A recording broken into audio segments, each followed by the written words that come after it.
कारण आता काही लोक आहे का, कोणी देवळा झोपत्यान, कोणी दुगोदडेव झोपत्यान.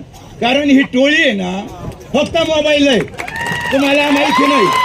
आणि आळडू नका परव, त्यांनी 40 लोक, पारनेर तालुक्याची 40 लोक फक्त हॉस्टापला ठेवलेली आहे. प्रत्यक्षात मतदानाला काही नाही. जामखेडला जा, कर्जतला जा, पाथोड्याला जा. मागल्या वेळेला मी ताईला सांगितलं होतं, जामखेडचं लीड किती, श्रीगोंद्याचं लीड किती, पारनेरचं लीड किती, नगर जिल्ह्याचं. काही केलं तरी मी तुम्हाला ठोकून सांगतो, पारनेर तालुक्यातले सुजय दादाला 51,000च्या मोर 51 मत पडत. ही काही लागण्यामध्ये रेग माई घ्या साध्या माणसाची.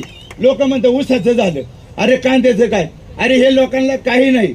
लोक फक्त जे आपण समजतो, जो ऊसाचं म्हणतो का तो मतदारच आपला नाही, जो म्हणतो का कांद्याचा तो मतदारच नाही.